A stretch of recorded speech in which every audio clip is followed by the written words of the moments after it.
Yeah, just getting the job done. They're not playing particularly well. I said it last week. In the first couple of weeks, the way the games have fallen for them, it's been very favourable for Ulster. Obviously, a bigger task this weekend away to Connacht or away to the Aviva to face Connacht. But they played some really good stuff in fits and starts. Like, here and there, you see glimpses of what they're about, and then they just make unforced errors. And Ulster just went about their business, got the 5 points. But the biggest talking point, Shanks, out of that game was obviously the really bad injury to Will Addison.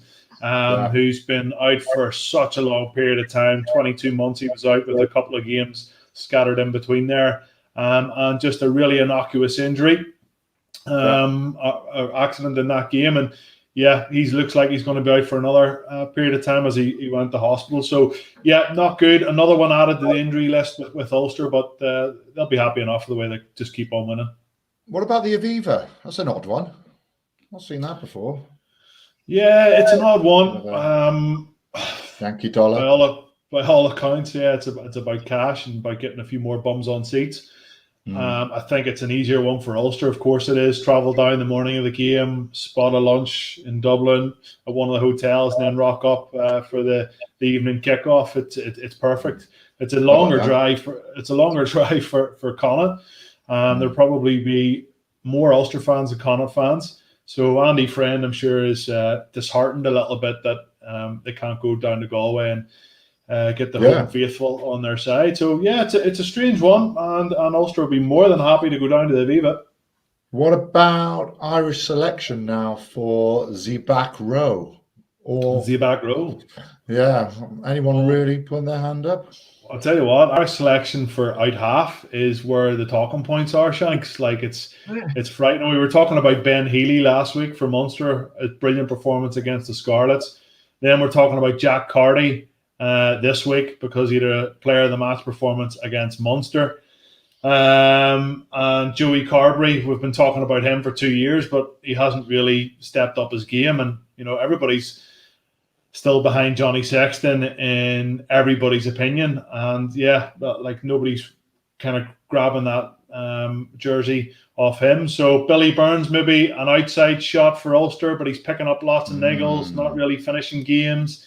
So that's where all the talking points, and I believe the squad is going to be announced tomorrow. So it's usually around lunchtime with the Irish coaching group. So keep a lookout on Premier Sports social media channels for that being announced. And it will be interesting to see who's going to be selected at out half. I'm going to throw one in there. Frawley's going to be in there as a 10. Not a 12? Not as a 10. No way. I had a good chat with Rob Carney, and the way he played, and he played 10, the way he plays the game and the way he played at the weekend, I didn't realize he used to play 10. And like you say, the guys that have come through, I think, haven't taken it by the scruff, have they? Johnny Sexton still, for me, playing great rugby, but I like the way he played the game, albeit, Shanks, you probably could have played 10 at the weekend for Leinster, the amount of ball they were getting. So he was quality, though. Route 1, round the corner, lads. Go. Yeah. Punch. Have you? I saw who played the Dragons. Now the Stormers were the only team to win from South Africa at the weekend. I don't know if you saw that. It was the Dragons were in a position to try and draw the game, win the game, but there was a kick ahead from the Stormers, and who was it that scored? Zas scored after Josh Lewis, just fumbled it from behind. So fair play to the Stormers, keeping the South Africa teams, in the papers, because we thought last week it was a massive turning corner. Then they nearly all lost. So well done to those boys for keeping South Africa rugby ahead. John, Edinburgh. What were your thoughts on Edinburgh Bulls? No, not a great game, but found a way to win. Bit of a scrum battle, lucky to win. I think we saw the clip there, but we spoke, I think, last week towards the end of this. They've got to find a way to win games, and I think that would probably be quite instructive for them, their development moving forward around, the weather was pretty bad. There's going to be a lot of bad days out there in terms of really bad weather, windy, wet. So for them, win the game. Did we learn a huge amount other than the fact they can manage the game a bit better? But yeah, good win. But, they're sitting quite nicely compared to where they were last year. A couple of nice wins. They'll be praying for some nicer weather. But yeah, I think for me there'll be a few learning sort of curves for Edinburgh this year. I don't think we'll see them potentially knocking on the door for the trophy. But I think certainly there'll be a team that are competitive throughout the year, which I don't think was the case last year. Pretty big news coming out is South Africa having home games, aren't they? Yeah, that's massive for them. It's tough enough traveling away to try and win fixtures, and then we thought it might have to play their home games in Italy, but now it's been confirmed that teams will travel to South Africa. So it's good for them as well, isn't it, to play in home stadiums, to have that familiarization, to have that different feel, because what it's like. You play in your home stadium, it's a massive difference, isn't it? Although the pitch is the same, it's still a huge advantage to have. Here's a question, and maybe we should know the answer. Will they have crowds? Do we know if they'll have crowds in the stadium? You should know the answer, John. Or do you know the answer? Talk of some. There is talk of some. They might do. Good answer. We're going to make a decision a little bit later on. Circle the wagons, get back to that. Well, here's a question: Would you rather play away as your home games with a crowd, or at home in your home stadium without a crowd? At home, just because I get to sleep in my own bed. Yeah, no travel. Eat your own food. Yeah. Not have to bypass any VPNs to watch movies and stuff. I totally agree. Now, the Welsh region, so covered the Benetton Ospreys game, and Rhys Webb had a really good Shanks, game. you're sort of losing the run of yourself. You okay? Yeah, I'm all right. What is the run of it? Well, my voice, is it going? Yeah. Again, that's what happens when you work with John, mate. Too many flags. You do all the talking, he does all the eating. The Ospreys game was good. We talked about it last week. It's actually it can be a banana skin place to go, Benetton, but it's actually the best I've seen them play, I reckon. Yeah. They were good offset. They were good offset piece. I thought Webb was really good at running the game, as was Stephen Myler. This was a really good try. How many times are you in that guard position? You're told never chase the scrum off, never chase them. You do it every day in training, don't you? Stay still, don't move. Right, that's all you've got to do in guard. Don't move. One job. Run across there. Yeah, that's it. That's one it. job. And you don't see many nines doing really that. well. Nines run like that now. You don't see many nines sniping. He's still good at it, Webby, but it's really good. Cuthbert was back as well. Probably had more of a defensive effort than attacking effort. Made some really good tackles. And who else was good? I thought Watkin was good. Made a couple of line breaks. It's one of the concerns, Shanks. It's one of the concerns, Shanks, about the Ospreys not actually scoring that many tries. Like, they've only scored 8 tries in 4 games. Like, they've obviously played Benetton, Sharks, Cardiff, and Dragons. Like, those are the games where you should be racking up more points than others. So, is their attack something that's still going to hold them back moving forward in this tournament? Yeah, I think this is the most convincing display I've seen from him. I think in the last, maybe not the first game, they were okay in the first game. Michael Collins scored 2 nice tries and so did Luke Morgan. But I think the games after that, they've really struggled to create space and look quite shapeless. I think the biggest difference at the weekend was set piece. I thought they attacked really well off set piece. Running shoulders, getting over the game line. And when you get over the game line, it's quicker ball. The spaces open up and 2 tries came from that. So massive improvement, I think, from the Ospreys. And also the Blues did well as well. To finish off a win, it was 17-10 up at half time. You got it. Cardiff Rugby. Mate, it's so difficult. Honestly, it comes into your head all the time. But Willis Halaholo looked really good. So, he's putting his hand up internationally for selection as well, not just being on the bench. So it'd be really interesting to see how Hal Hollow, Nick Tompkins, John Davis, Johnny Williams all fit in to two spaces. Yeah.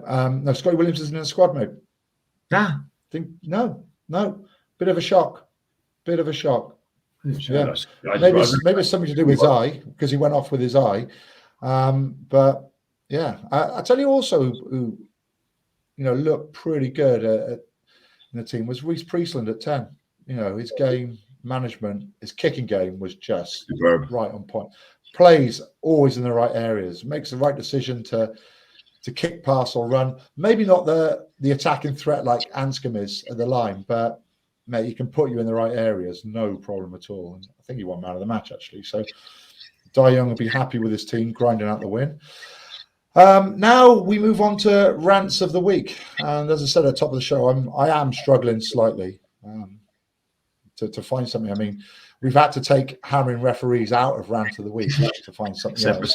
So, does anyone have anything to hammer home? I'm happy this week. No? I covered mine with the Connacht Ulster game being played at the Aviva Stadium. It just it doesn't make sense for a season ticket holder down in Galway to go to the sports ground. That's where that's what your Saturday nights are made of. Going for a few pints with your mates, walking out of the town straight there instead of having to jump in a car for 2.5, 3 hours, get yourself to Dublin. Maybe spend the night in a hotel, cost you an extra couple of £100. So, for the die-hard Connacht fans who want to sit, behind the dugout down in Galway, I'm sure they aren't too happy. So, it's not much of a rant. I just think that Ulster will be delighted that the game's happening at the Aviva. I've got one. I just thought of it, and Johnny be able to back me up here. Ross Harris faffing over what to eat during one of the games. For God's sake! Second half. I had to hang around an hour after the game. I just order your food. No one cares. We ordered at half time. Was a Zebra Glasgow game, and 20 minutes later, he's still changing his order. So it was incredible, wasn't it? I've never seen anything like it. Is he on a diet? It's just very indecisive. He couldn't make a decision what he wanted. What did he go for in the end, Shanks? He went for some sweet chili chicken, some chicken satay, skewers, and then some noodles. I don't even know what they were, mate. Poor choice.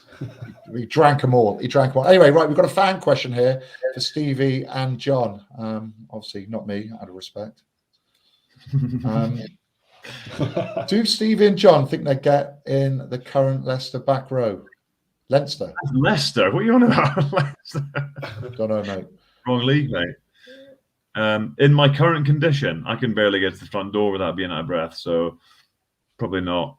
In my prime, still probably not.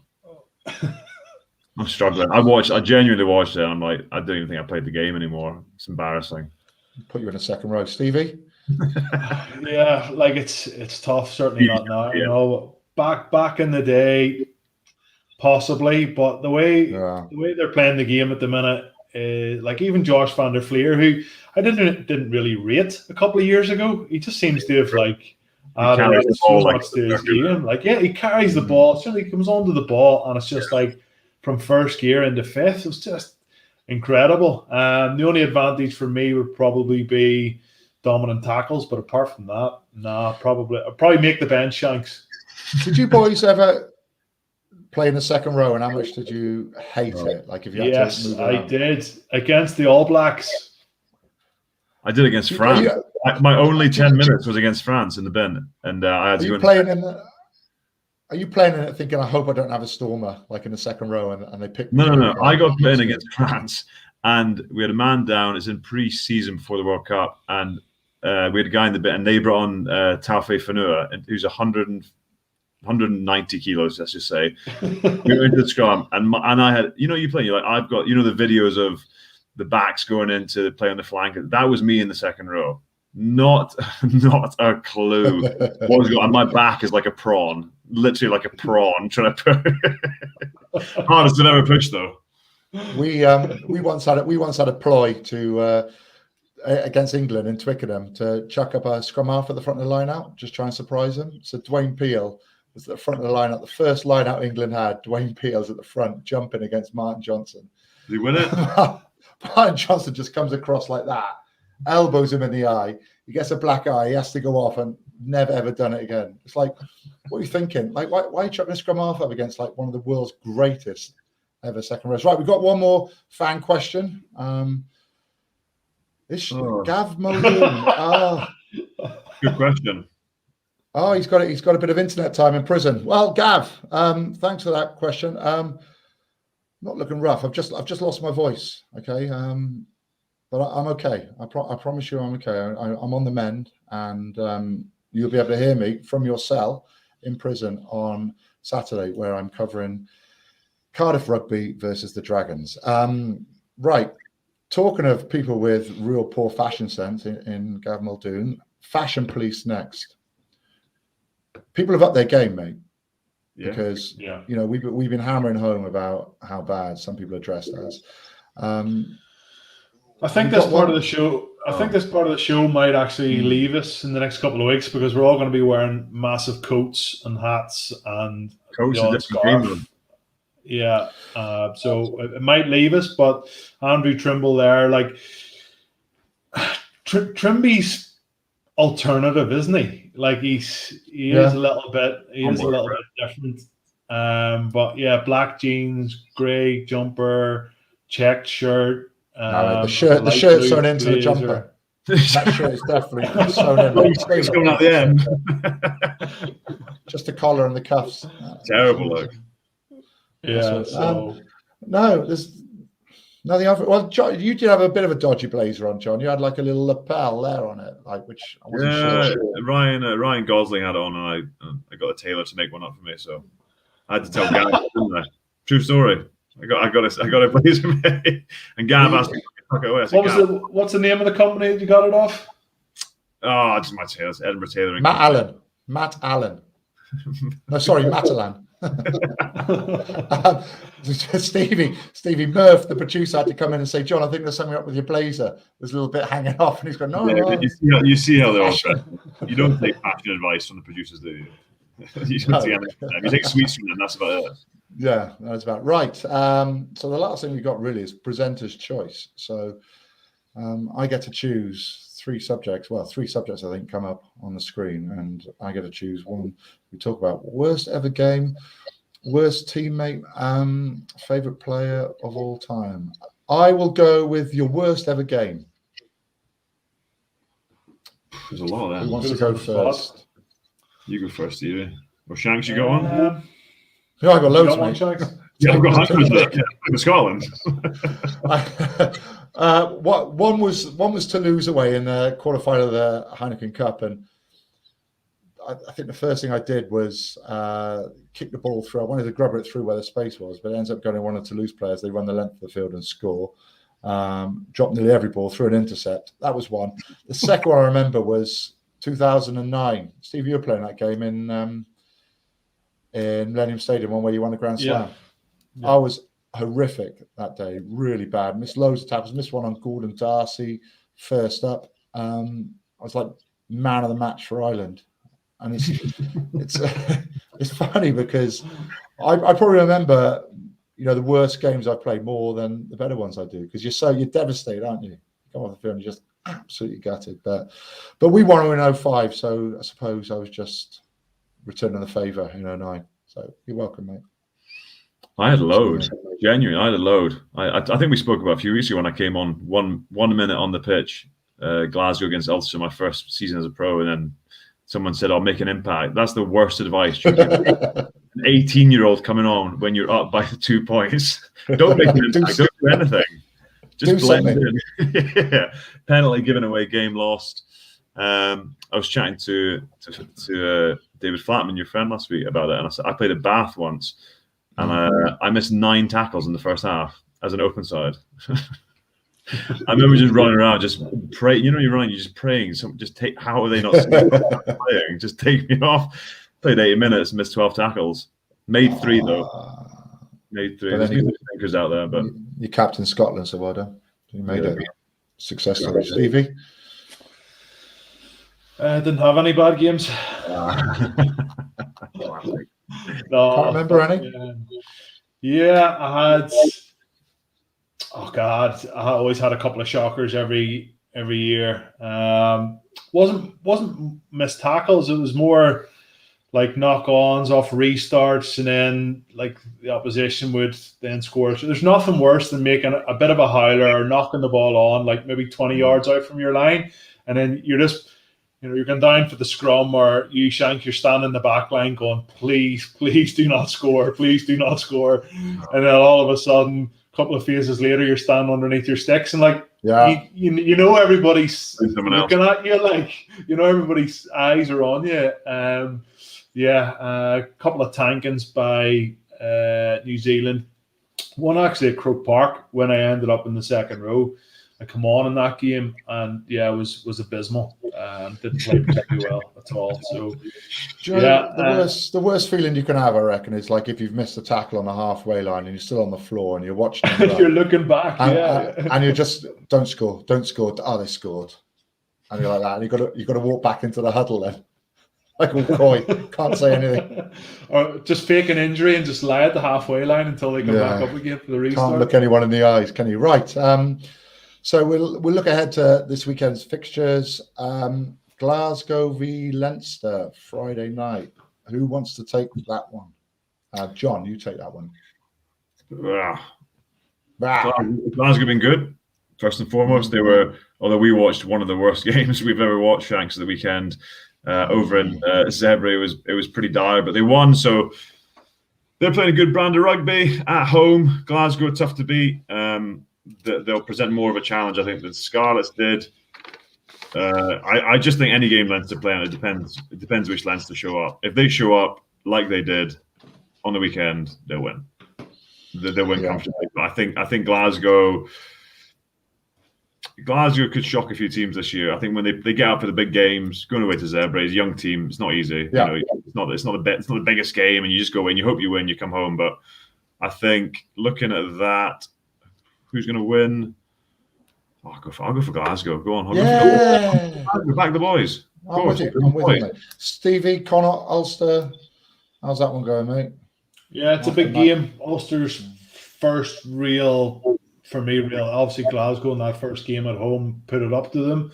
But if they play the way they have done over the last 4 weeks, I think they'll get beaten. But I think there's so much more improvement to come from Ulster that's a worrying sign for Connacht. I don't know, Bundiaki's back. There might be a couple of those other injuries for Connacht, might be back again. But flip it over. There's chat of Ian Henderson been back for Ulster this weekend, the captain of the club. You'd expect more from them. The likes of Balakoon, it was chat that he was going to be fit last week. He didn't make it. So, him, Stuart McCluskey, there's all eyes on Stuart McCluskey to see when he's going to be back with the autumn internationals in Europe just around the corner. But it just feels that the Ulster maul is very, very strong, and they've been pretty aggressive in defence. So I'm going to go for another Ulster win. Might not get the bonus point this week, but I'm going to go for an Ulster win just to sneak it, because they're not really away from home. They're playing at the Aviva, and big pitch, and I think we'll get that one done, Shanks. Well, I've got Cardiff Rugby versus the Dragons. I reckon, well, it depends who's going to play, doesn't it? Because there'll be a lot of players that will be in Welsh camp because it's 2 weeks before Wales play New Zealand. So I think the Dragons could take a bit of a hammer in back row.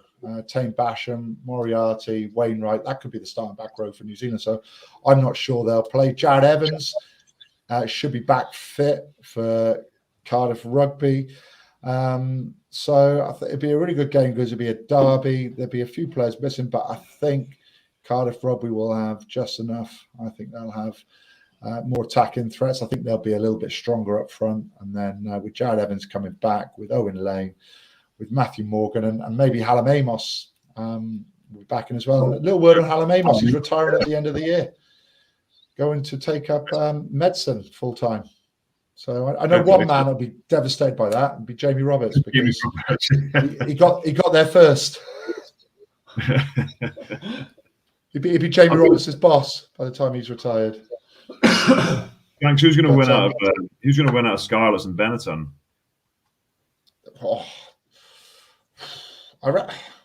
I think Benetton, and I hate to say think it. Benetton could. I think Benetton could. I really think Benetton could. And it depends what Scarlets team is fit. It depends if Scott Williams plays. John Davis. Yeah, they'll be missing a load though with people, you think? Yeah, they might do. But Scarlets, I think, are struggling, I think, massively for confidence at the moment. I think it'd be a close one, but I'd probably take home advantage in the Scarlets, all right? So I'm going to go. Benetton and Belfast, like a couple of weeks ago, where they made 11 changes to the 23. I couldn't believe the physicality that they showed. And I know we chatted to Marco Borlami earlier that they were growing stronger in the games. But yeah, I think if they can hang in there for 40 or 50 minutes, like Scarlets, they definitely can throw the ball around like we've seen in the first 10 minutes of the game against Leinster and score a couple of tries. If that happens, then I think they'll win by 15, 20 points. But if it doesn't and it's cagey, I fancy Benetton. Well, Benetton came back really well against the Ospreys, the weekend. And Rhino Smith, who's starting, he's going to make a massive impact. I think he's going to be one to watch in this league. Anyway, well, that's it for now. John, I think you are in the hot seat next week. Can't wait for that. I know you've got something special lined up. And don't forget, every game is live this weekend on Premier Sport. It's the only place to see every minute live. Subscribe, watch, enjoy. You've been brilliant. Thanks so much. That's my new strapline now to finish, right?